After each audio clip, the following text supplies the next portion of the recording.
কোথাও শান্তিপূর্ণ আবার কোথাও সংঘর্ষের মধ্য দিয়ে জেলায় জেলায় সমাবেশ করেছে বিএনপি।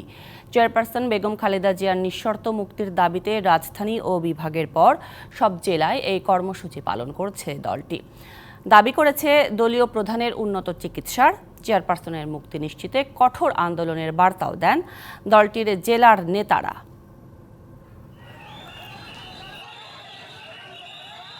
বিএনপির সমাবেশ ঘিরে এমন উত্তপ্ত হয়ে ওঠে নাটোরের রাজপথ। জেলা বিএনপির দাবি, শান্তিপূর্ণ সমাবেশে হামলা করেছে ক্ষমতাসীনরা।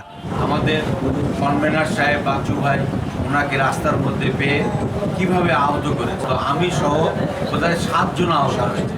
ঘোষণা অনুযায়ী দুপুরে জেলার রথখোলা মাঠে সমাবেশ করেছে কিশোরগঞ্জ জেলা বিএনপি।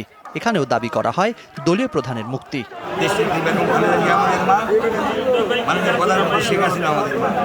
এক মায়ের সন্তান হিসাবে আরেক মায়ের কাছে আমাদের আকুল আবেদন, অতি সত্বর আমাদের মাকে মুক্তি দিন।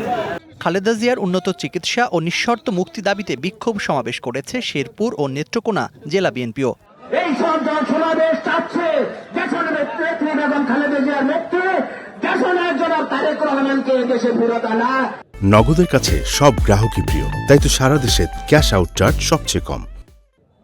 সাজাতে হয়েছে মামলাটি সম্পূর্ণ মিথ্যে এবং ভিত্তিহীন।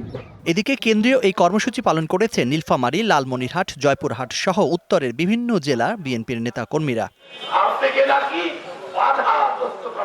সমাবেশ ও বিক্ষোভের মধ্য দিয়ে খালেদা জিয়ার মুক্তি চেয়েছে ঝালকাঠি, বরগুনা সহ উপকূলীয় জেলার নেতাকর্মীরা। 9 বছর ইসলামের বিরুদ্ধে আন্দোলন করে আপসীন নেত্রী হয়েছে। আমরা এই স্বৈরাচারী হাসিনার 17 বছরের আন্দোলনে রাজপথে আছি। আমরা ইনশাআল্লাহ এই যুদ্ধে একজন যোদ্ধা হিসাবে আমরা জয়লাভ করব। পটুয়াখালীতে এই কর্মসূচির সময় ক্ষমতাসীন দলের সমর্থকদের সঙ্গে সংঘর্ষ হয় বিএনপি নেতাকর্মীর। এছাড়া ব্রাহ্মণবাড়িয়া, জামালপুর, শরীয়তপুর, সিরাজগঞ্জ, পিরোজপুর সহ সারা দেশে এই কর্মসূচি করেছে বিএনপি।